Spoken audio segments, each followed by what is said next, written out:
ॐ वर्णानामृतसंज्ञानां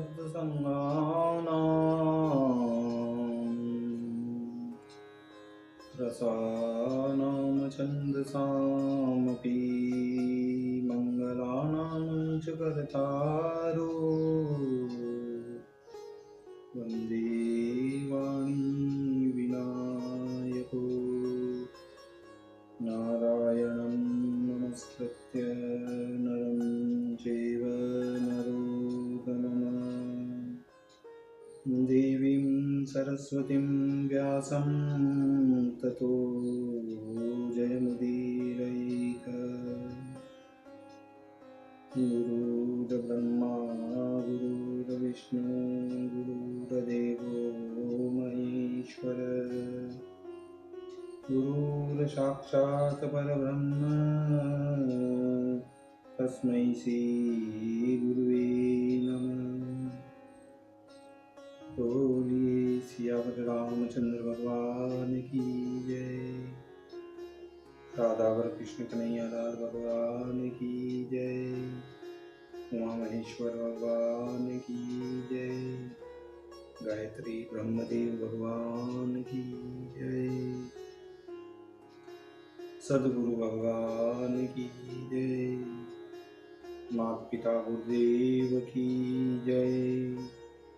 समस्त संतगण भगवान की जय। समस्त भक्तगण भगवान की जय। ओम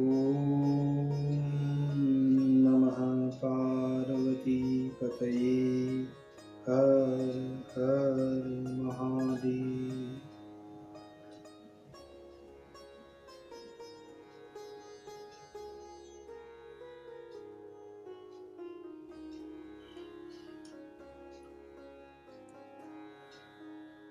तो मित्रों और आप सभी श्रीमद् भागवत कथा की उच्चतम और श्रेष्ठ श्रोताओं और कथा रस के रसिकों,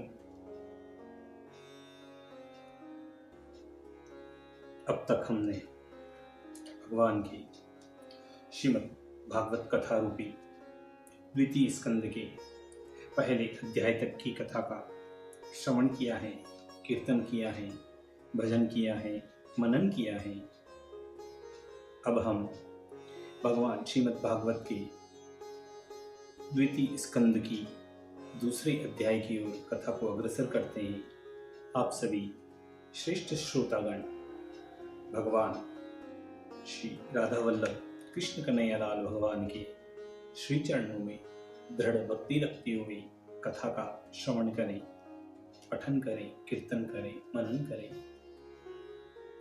तो कहते हैं कि कह द्वितीय अध्याय में हरि को सूक्ष्म रूप, कहूँ द्वितीय अध्याय में हरि को सूक्ष्म रूप, पुनि कछु वर्णों पुरुष की आकृति परम अनूप, पुनि कछु वर्णों पुरुष की आकृति परम अनूप।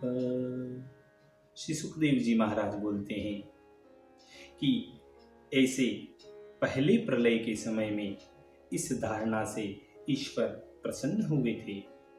ब्रह्मा जी ने उनसे सृष्टि की रचने की स्मृति को प्राप्त होकर महाप्रलय से पहले जैसा यह विश्व था उसी प्रकार फिर से इसको रच दिया।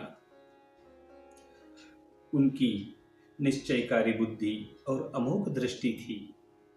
इस धारणा से विश्व रचने का सामर्थ्य उनको होता है। देखिए, यहाँ ब्रह्मा जी पर जो शंका पैदा होती है तो उस शंका को कहते हैं कि व्यास देव जी ने यह शंका उत्पन्न करने वाला वचन क्यों वर्णन किया। और दूसरे अध्याय के आदि में पहले तो ब्रह्म का वर्णन किया, फिर पीछे भगवान की भक्ति का वर्णन किया और उसके पीछे भगवान की कथा की प्रीति का वर्णन किया। इसमें शंका यह है कि पहले कथा की प्रीति, फिर भक्ति और तब ब्रह्म का चिंतन होना चाहिए। तो इसके उत्तर में कहते हैं, इस शंका का निवारण करते हैं और कहते हैं कि कथा के सुनने से भक्तों के हृदय में भक्ति उत्पन्न होती है, भक्ति से ज्ञान उत्पन्न होता है और ज्ञान से ब्रह्म का चिंतन होता है। इसलिए ज्ञान में जो चतुर वेद व्यास जी हैं, उन्होंने मुक्त होने के लिए 3 धर्म वर्णन किए हैं तथा ब्रह्म के ध्यान में जो मत वाले योगी हैं, उनको ऐसा विचार नहीं रहता कि यह बात पहले वर्णन करनी चाहिए, यह बात पीछे वर्णन करनी चाहिए। वे सबको समान समझते हैं, इसलिए उन महात्मा पुरुषों के कुछ आगे का विचार नहीं किया, विचार नहीं रहता। इस प्रकार इस शंका का निवारण समझना चाहिए। फिर पुनः कथा में कहते हैं कि उपासना फल से विरक्त को शुद्ध आत्मधारण में अधिकार करता है, इसलिए वैराग्य के लिए सब कर्म फल की निंदा करते हैं। शब्द ब्रह्म वेद का मार्ग है जिसमें कुछ प्रयोजन नहीं, ऐसी स्वर्गादिक नाम से साधक की बुद्धि ध्यान करती है और उन लोकों में घूमता भी है, परंतु अपने अभिप्राय को वह नहीं पहुंचता, क्योंकि मायामय वासना में यह सो रहा है। ये जगत मायामय है और इसी में वह मानव सो रहा है, वह जीव सो रहा है, अनेक लोकों में घूमता है, उसी स्वर्गादिक नाम से अधिक बुद्धि बन जाती है, इसलिए वह मायामय वासना में यही सो रहा है। इस कारण अखंडित सुख इनको नहीं मिलता। जो सुख मिलना चाहिए वो उस मायामय व्यक्ति को, उस जीव को नहीं मिलता। इसलिए भी पंडित लोग नाम मात्र भोग के योग्य पदार्थों में, जिनमें देह का निर्वाह हो, उतने ही में आसक्त होकर यह निश्चय करने वाली बुद्धि करते हैं। बिना परिश्रम जब प्रयोजन सिद्ध हो जाए तो उनमें परिश्रम समझकर यत्न न करें। शयन के लिए जब पृथ्वी है तो शैया के कारण परिश्रम करना वृथा है। स्वतः सिद्ध तकिए के लिए भुजा है, फिर तकिया बनाने की क्या आवश्यकता है? जल पीने को अंजलि और भोजन को बहुत है, फिर पात्र का रखना वृथा है। दिगंबर रहें, वल्कल पहने, वस्त्र से कुछ प्रयोजन रखें, मार्ग में से चीर लाकर उनका कंधा बनाए, वृक्षों से फलादि भिक्षा मांगकर पेट भर लेवें, सबकी भरण पोषण करने वाली नदियों से जल पीवे, कभी वे शुष्क नहीं होती। पर्वत की कंदराओं में वास करें, उन्हीं में शरणागतों की रक्षा परमेश्वर करते हैं। फिर क्यों विद्वान होकर महात्मा धन में अंधे हुए ज्ञानियों का सेवन किया करते हैं?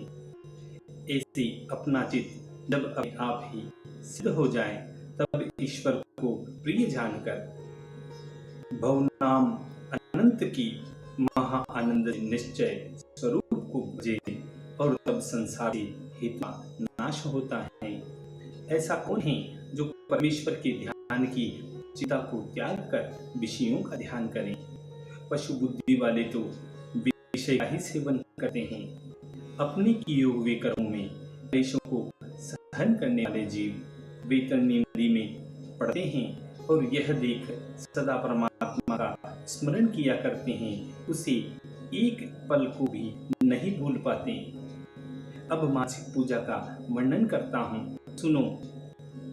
कोई अपने देह के भीतर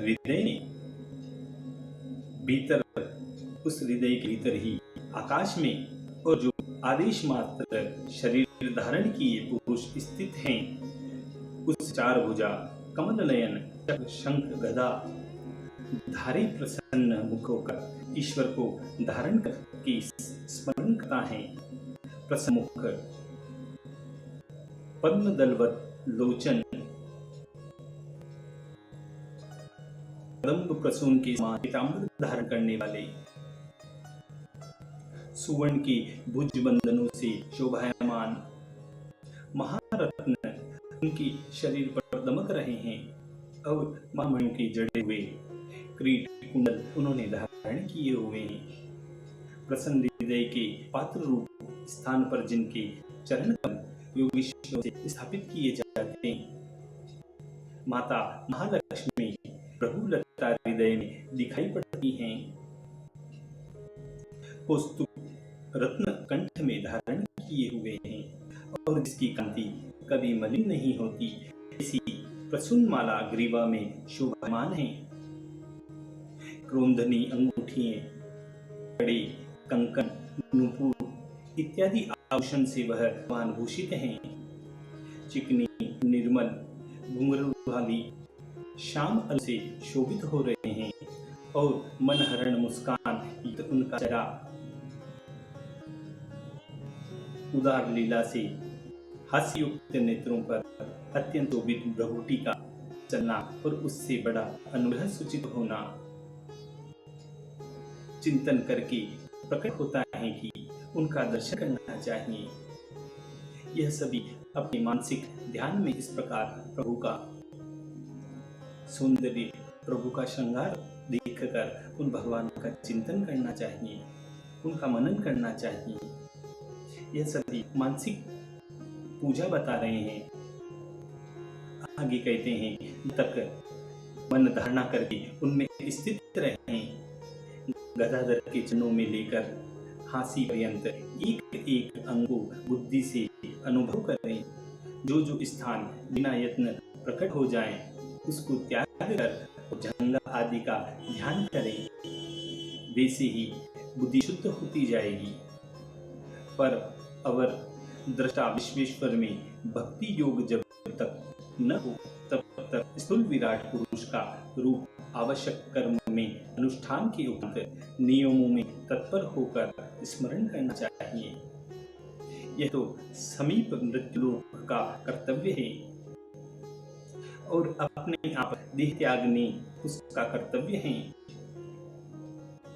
हे नरनाथ, राजा परीक्षित, जो इस लोक को त्यागने की इच्छा करे वह स्थिर सुखद एक आसन से बैठे, शुभ काल में पुण्य देश में मन को आसक्त न करें, प्राण को जीतें। उनसे योगाभ्यास ही योगी को मोक्षदायक बनाता है। अपनी निर्मल बुद्धि से बुद्धयों का दृष्टा जीव में मन लगाएं, जीवात्मा को शुद्ध चैतन्य ब्रह्म में एक करके आनंद को प्राप्त होकर सब कृत्य से विराम करें। इससे परे कोई कार्य कर्तव्य नहीं है। जिस आत्मस्वरूप में देवों का परम प्रभु काल भी साथ नहीं हो सकता है, वहां जगत के ईश्वर देवताओं की क्या सामर्थ्य हो सकती है। वहां न सत्वगुण की चलती है, न तमोगुण की, न रजोगुण की, न अहंकार की, न महत्त्व की और न ही माया की। इन सब की कुछ सामर्थ्य वहां नहीं चलती। फिर जगत की तो क्या सामर्थ्य है।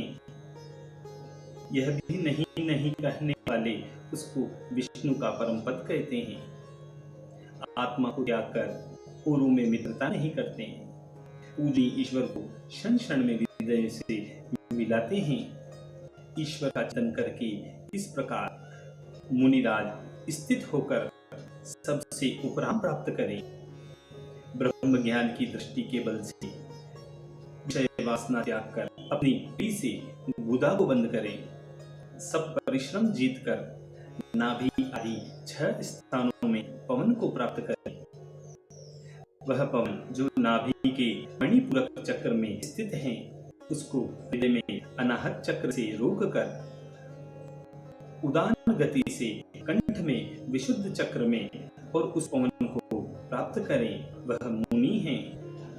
पीछे बुद्धि से अनुसंधान करके चित्त को जीतने वाला अपने के मूल में धीरे से उस वायु को प्राप्त करे।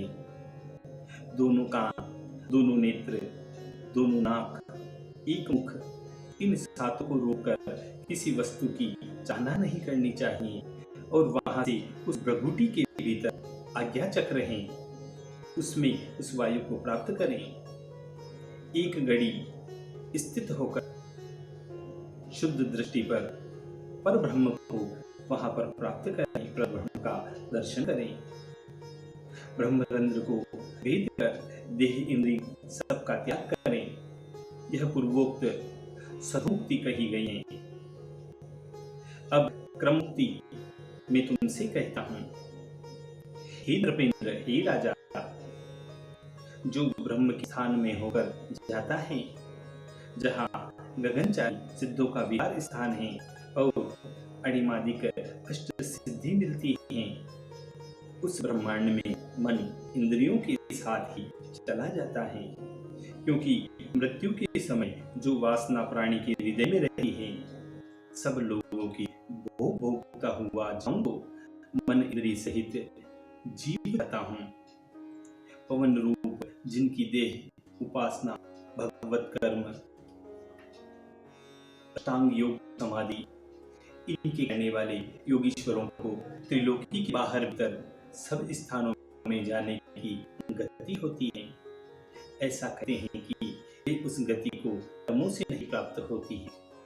हे भूपाल, आकाश में होकर ब्रह्मलोक में मार्ग पर ज्योतिर्मय शुक्ला नाड़ी से अग्नि अभिमानी देवता को प्राप्त होता है।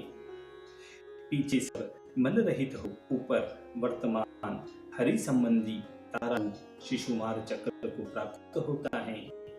शिशुमार चक्र का वर्णन पंचम स्कंद में आएगा, वहां इसका पूर्ण वर्णन हमें याद होगा। श्री विष्णु भगवान और सूर्यादि का आशयभूत विश्व की नाभि रूप चक्र का उल्लंघन करते हैं, क्योंकि उसके वे फिर स्वर्गीयों की गति नहीं है।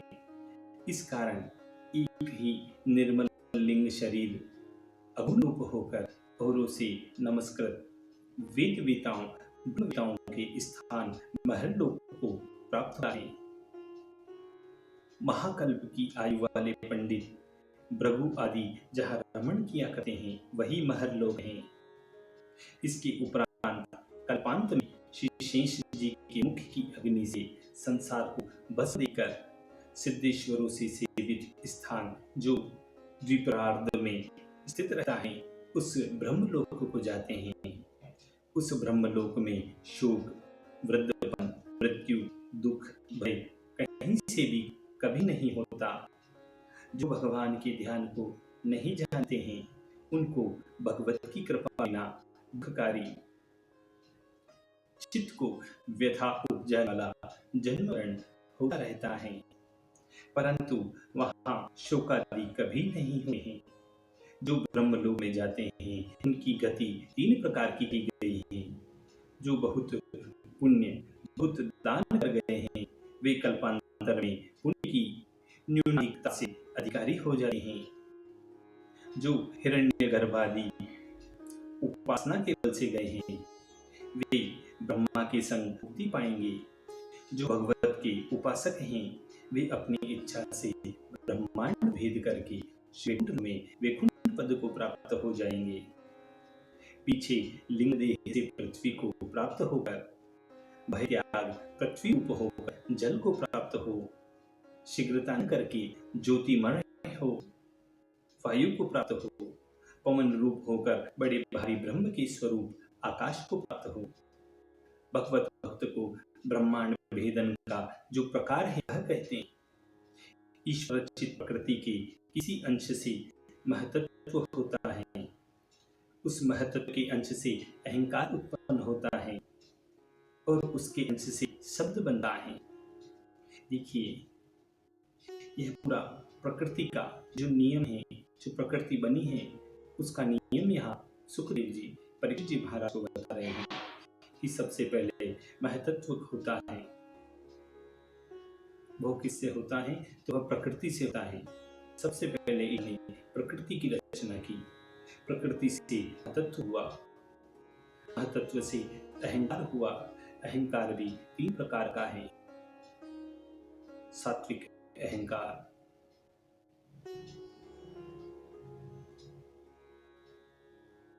राजर्षि अहंकार और तामसी अहंकार, यह जो ब्रह्मांड की रचना हुई है वह तामसी अहंकार से हुई है। और उस तामसी अहंकार के अंश से शब्द बनता है, उसकी मात्रा के द्वारा आकाश बनता है, आकाश के अंश से स्पर्श बनता है और उसकी मात्रा के द्वारा वायु प्रादुर्भाव होता है, वायु के अंश से रूप तंत्र मात्रा के द्वारा तेज बनता है और तेज के अंश से रस उसकी मात्रा से जलता है। देखिए, यहाँ तेज के अंश से अग्नि की उत्पत्ति होती है और अग्नि के अंश से रस बनता है, रस की मात्रा से, और जल से गंध का प्रादुर्भाव होता है और उसी गंध से और जल की मात्रा से पृथ्वी होती है। इस प्रकार ये ब्रह्मांड का ये सब मिलकर 14 भुवनात्मक विराट शरीर ब्रह्मांड होता है। यही ब्रह्मांड की उत्पत्ति कही गई है। उस ब्रह्मांड का 500 कोटि योजन विस्तार है। पृथ्वी शब्दवाच्य विशेष अंडकटाह 100 कोटि योजन विस्तार वाला कहा गया है। कोई 500 कोटि योजन भी कहते हैं।